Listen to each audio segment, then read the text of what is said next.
이번 시간부터는 이제 사고에 대해서 배워보도록 하겠습니다. 사고가 뭐예요? 이제 정기적 사고죠. 이제 고장 사고라고 했습니다. 고장 사고에 대해서 배울 텐데 이 고장 사고는 왜 필요하냐? 우리 이제 고장이 날 걸 대비해서 뭐 해야 되냐면 뭐 차단기 이런 거를 차단기 뭐 이런 거를 용량을 얼마짜리를 달까 이거를 계산을 해야 돼요. 그 다음에 이제 그 차단기가 동작하게 할 수 있는 이제 보호 계정기 있죠. 보호 계정기.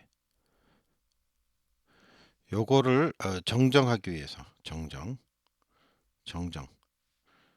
또 뭐 설정하기 위해서 이게 필요하다 이런 얘기입니다. 그래서 우리가 고장을 대비해서 고장이 안 나도록 하기 위해서 어떻게 되는 거예요? 어, 고장 안 나기 위해서 우리가 12 차단기를 다는 거잖아요. 차단기죠. 근데 차단기를 얼마짜리를 달아야 될까? 그럼 어떻게 돼요? 그 용량을 계산을 해야 되잖아요. 그래서 차단기 용량 선정을 위해서 필요하다. 그 다음에 차단기가 적절하게 이런 그러니까 사고에 여파를 미칠 수 있는 보호 계정기들이 있죠. 보호 계정기 여러 가지 있지만 보호 계정기를 기 값을 설정하기 위해서 우리가 계산을 해야 된다. 결론은 뭐예요? 사고를 계산하기 위한 거다. 이렇게 생각하시면 되겠습니다. 그럼 사고를 어떻게 계산해야 되는가? 그거를 보도록 하겠습니다. 그럼 일단은 사고가 이제 어떤 게 있는지 봐야 되겠습니다. 사고의 종류. 자, 사고의 종류를 보면은 사고는 첫 번째 지락사고가 있습니다. 지락사고는 그야말로 땅하고 닿는다. 땅짓지 아니에요? 땅으로 떨어진다. 이제 땅하고 접촉이 된다. 이렇게 보면 되겠죠. 지락사고에는 두 가지가 있습니다. 일선 지락사고가 있고요. 뭐가 있다고요? 일선 지락사고. 선 한 가닥에 닿는 거죠. 그 다음에 어떻게 돼요? 이선 지락사고 있습니다. 이선 지락사고. 그 다음에 이제 지락 말고 단락이 있습니다. 단락사고. 그럼 단락사고에는 어떤 것이 있냐? 첫 번째가 성간 단락이 있습니다. 뭐가 있다고요? 성간에 단락되는 지락이 아니고 단락사고가 있고요. 그 다음 뭐가 있냐? 삼상이 단락되는 거예요. 삼상 단락 사고가 있다. 이런 얘기입니다.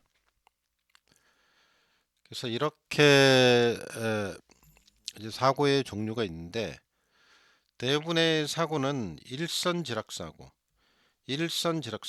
한꺼번에 뭐 삼상이 이 네 개 중에 중요한 게 일선 지락사고하고 삼상 단락사고가 중요한데 아, 삼상 단락이 처음부터 일어나는 게 아니고 보통 일선 지락사고에서 시작돼서 그게 삼상 단락사고까지 이제 번지는 이런 경우가 많습니다. 그래서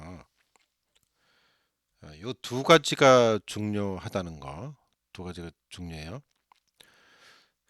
그럼 이거를 파악하기 위해서 우리가 쓰는 방법들이 있는데 이제 위에 이제 언급한 요 성간 단락 사고까지 요 세 가지죠. 요거를 알아내기 위해서는 뭘 쓰냐면 대칭 좌표법을 씁니다. 대칭 좌표법. 대칭 좌표법을 쓰고요. 그 다음에 요 삼상 단락을 어, 알아내기 위해서는 퍼센트 임피던스법, 그죠? 그 다음에 오음법, 그 다음에 PU법이 있다. 이렇게 정리를 하시면 되겠습니다. 이 삼상 단락은 사고 중에 제일 큰 거죠. 이게 제일 치명적이다. 이렇게 보시면 되겠습니다. 그러면 우리가 이 대칭 좌표법이 뭐냐?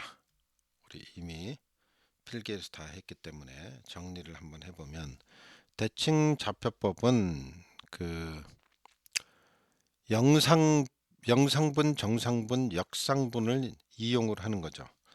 그러니까 이 전기가 세 가지 성분으로 나눈다 이런 얘기죠. 그러니까 영상분이 있고, 그 다음에 정상분이 있고, 역상분이 있다 이런 얘기죠. 자, 그래서 세 가지 성분이 있는데 정상분 성분은 어떻게 하냐? 이거 V0라 그러고 V1, V2 이렇게 하죠. 자, 여기다가 이제 전부 다 앞쪽에는 3분의 1이라고 쓰죠. 그럼 너무 뭐 깊이 이해한다는 것보다도 왜 쓰는 건지 정도만 이해하시고 공식을 이용하시면 되겠습니다. 그래서 이게 이제 앞에 다 3분의 1이 붙고요. 3분의 1, 3분의 1. 1이 이렇게 보죠. 여기다가 이렇게 된다. 3분의 1. 그 다음에 A상의 전압, B상의 전압, 그 다음에 C상의 전압 이렇게 되죠. 그리고 이게 어떻게 돼요? 요 값이 다른 데도 다 똑같이 간다 이거죠. 그래서 이걸 여기다 갖다 붙이고 이렇게 왜 붙이는지 알겠죠? 다 똑같단 얘기예요. 세 개가 같은데 이제 달라지는 부분들이 있죠. 여기에 이제 뭐가 달라붙냐면 벡터 연산자가 달라붙죠. 뭐가 붙는다고요? 벡터 연산자, 벡터 연산자가 붙는다. 그때 A는 뭘 뜻하냐 여기서 자, 값은 1이고 120도를 뜻하죠. 그러면 A의 제곱, A의 1승이나 마찬가지죠. A의 제곱은 뭘 뜻하느냐? 1이 값이 1이고 240도인 경우죠. 요 240도는 요거는 마이너스 120도하고 마찬가지죠. 반대 방향으로 보면. 그리고 우리가 배웠듯이 이 A 값은 얼마냐? A 값. 요 A 값은 마이너스 2분의 1에 실수부와 허수부가 있죠. 허수부가 2분의 루트 3이죠. 근데 굳이 요거는 암기하실 필요가 없고 계산기에서 공학용 계산기에서 누르면 나오기 때문에 자, 요거 앞에 있는 내용만 이해를 하면 되죠. 그래서 여기 이제 벡터 연산자가 붙는데 여기 정상분에 A의 1승 그죠? 그다음에 A의 2승 이렇게 아래쪽에는 A의 2승, A의 1승 거꾸로 돼 있죠. 그래서 이게 정상분이다. 정상. 우리는 정상분이다 그러면 정상은 뭐예요? 탑을 뜻하는 거죠. 꼭대기. 이제 정상으로 간다 이렇게 생각하면 돼요. 정상으로 가려면 올라가야죠. 자, 1층, 2층 뭐 이렇게 산꼭대기로 올라간다고 보고 역상 거꾸로 내려오는 거죠. 그래서 2층, 1층. 그래서 이렇게 기억을 하시면 잊어먹지 않을 것입니다. 그래서 정상 1, 2, 3, 4, 5, 6 가면 정상인데 19, 87, 65, 44 이렇게 하면 거꾸로 간다. 역상이다. 뭐 이런 식으로 기억을 하셔야 되겠고요. 자, 어쨌든 이게 이제 중요한 게 되는 것 같고 이게 여기 설명한 대로 뭘 한다고요? 1선, 2선, 선간 단락사고를 해석하는 방법이 되겠다. 그 다음엔 뭐가 나옵니까? 이 중에 이제 그 일선 지락전류를